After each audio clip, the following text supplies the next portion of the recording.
नमस्कार. काही कविता किंवा काही अभंग हे केवळ शब्द नसतात.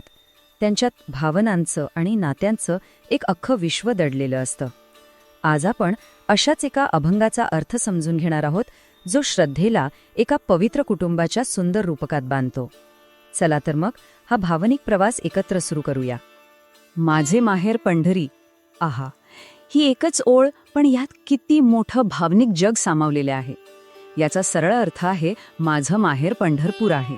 पण यातला जो माहेर हा शब्द आहे ना, त्यातच या संपूर्ण अभंगाचं सार दडलेलं आहे. ही रचना जर आपल्याला समजून घ्यायची असेल तर सर्वात आधी आपल्याला श्रद्धेच्या या माहेर संकल्पनेला समजून घ्यावे लागेल. असं समजा की हीच ती किल्ली आहे जी या अभंगाच्या अर्थाचं कुलूप उघडते. तर मग माहेर म्हणजे नक्की काय?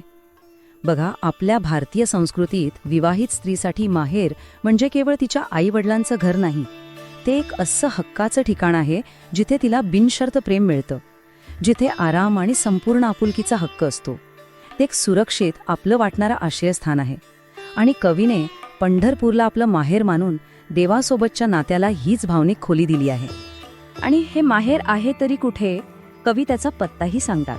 ते म्हणतात, आहे भिवरेच्या तीरी, म्हणजेच भीमा नदी. तर भीमा नदीच्या काठावर वसलेलं हे श्रद्धेचं घर आहे. म्हणजे कवीने या अमूर्त संकल्पनेला एक प्रत्यक्ष स्थान देऊन या अभंगाची सुरुवात केली आहे. चला, आता आपल्याला घर तर मिळालं, मग आता या आध्यात्मिक घरातल्या कुटुंबियांना भेटायला काय हरकत आहे? सुरुवात करूया या घराच्या आई वडिलांपासून.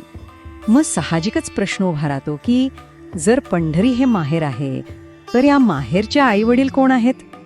याचं उत्तर आपल्याला थेट अभंगातच मिळतं. बाप आणि आई माझी विठ्ठल रखुमाई. वाह, म्हणजे विठ्ठल आणि रखुमाई हे केवळ देव नाहीत, तर ते या माहेरचे प्रेमळ आईवडील आहेत. या एका कल्पनेमुळे देव आणि भक्तामधलं नातं किती जवळचं आणि आपुलकीचं होतं हे आपल्या लक्षात येतं. आता या पवित्र कुटुंबाचं वर्तुळ आणखी थोडं मोठं करूया आणि भेटूया या घरातील भाऊ आणि बहिणीला. यानंतर कवी आपल्याला एका भावाची ओळख करून देतात, ज्याची कीर्ती शब्दात सांगणं शक्य नाही. पुंडलिक राहे बंधू, त्याची ख्याती काय सांगू. म्हणजे पुंडलिक, वारकरी परंपरेतील महान संत पुंडलिक यांना या कुटुंबात भावाचं स्थान दिलं आहे. विचार करा, ज्याच्यामुळे विठ्ठल पंढरीत आले तोच पुंडलिक या भक्ताचा भाऊ आहे.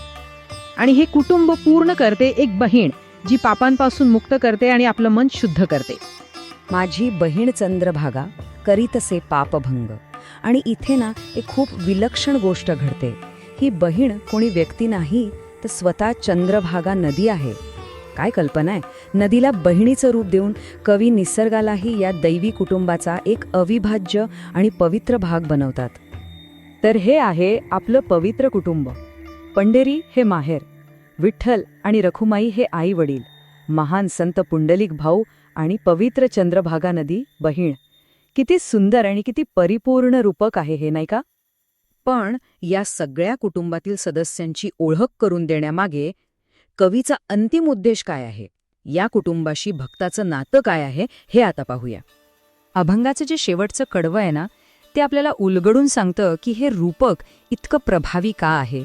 ही केवळ एक कल्पना नाही, तर ही शरणागतीची आणि आपलेपणाची एक वैयक्तिक घोषणा आहे. एका जनार्दनी शरण करी माहेरची आठवण.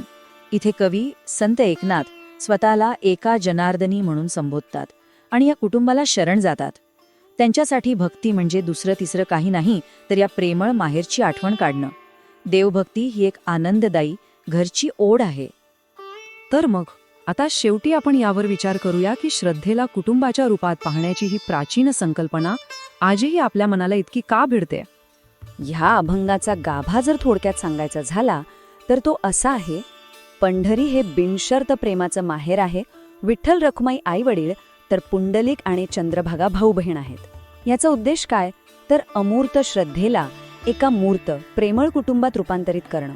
आणि यातून मिळणारी भावना म्हणजे भक्ती, म्हणजे घरी परत येण्याची आपलेपणाची एक तीव्र भावना. आणि हा अभंग जाता जाता आपल्या मनात एक विचार सोडून जातो. जेव्हा श्रद्धा केवळ काही नियमांचा किंवा सिद्धांतांचा भाग न राहता आपल्याला घरी परत येण्यासारखी वाटू लागते, तेव्हा काय घडतं?